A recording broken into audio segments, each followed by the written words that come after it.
Deputy CM Pawan Kalyan సతీమణి అన్నా Lezhneva తిరుమలకు చేరుకున్నారు.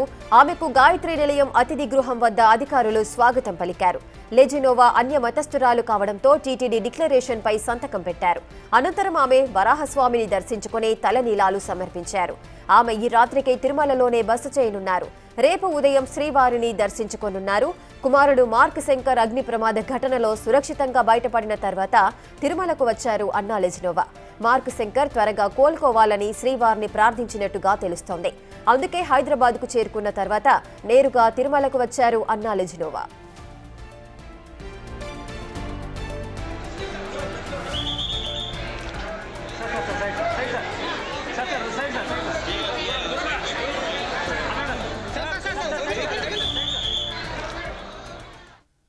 పూర్తి డీటెయిల్స్ మా ప్రతినిధి దామోదర్ అందిస్తారు. దామోదర్.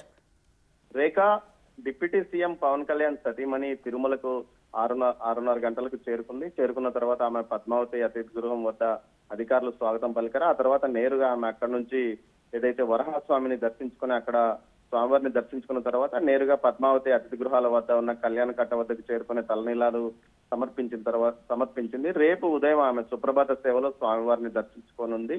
అయితే తర్వాత ఆమె అన్నదాన ఏదైతే తరిగొండ వెంగమాంబ అన్నప్రసాదాన కేంద్రానికి వెళ్లి అక్కడ కూడా ఆమె ఏదైతే ఈ ఒక రోజుకు అన్నదానానికి అయ్యే ఖర్చు మొత్తం ఆమె విరాళంగా ఇవ్వనున్నారు. ఈ సందర్భంగా భక్తులకు కూడా ఆమె అన్నదానం చేయనున్నట్లు తెలుస్తుంది. మొత్తం మీద ఏదైతే కుమారుడు అగ్ని ప్రమాదం నుంచి క్షేమంగా బయటపడ్డ తర్వాత వెంటనే ఆమె ఏదైతే సింగపూర్ నుంచి ఇండియాకు వచ్చిన తర్వాత వెంటనే హైదరాబాద్ నుంచి నేరుగా ఆమె ఈ రోజు సాయంత్రం 5:30కు చేరుకుంది. ఎక్కడ ఎలాంటి హడావిడి ఆర్భాటం లేకుండా కేవలం అసలు జనసేన నాయకులను కూడా ఎవరిని ముందుగానే రావద్దని చెప్పి ఆదేశాలు జారీ చేసిన నేపథ్యంలో వ్యక్తిగత సిబ్బందితో మాత్రమే ఆమె ఇక్కడికి చేరుకున్నారు.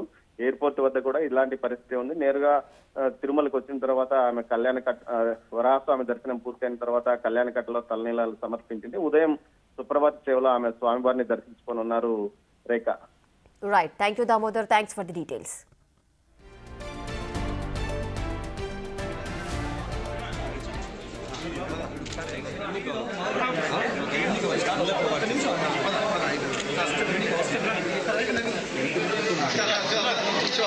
Santai.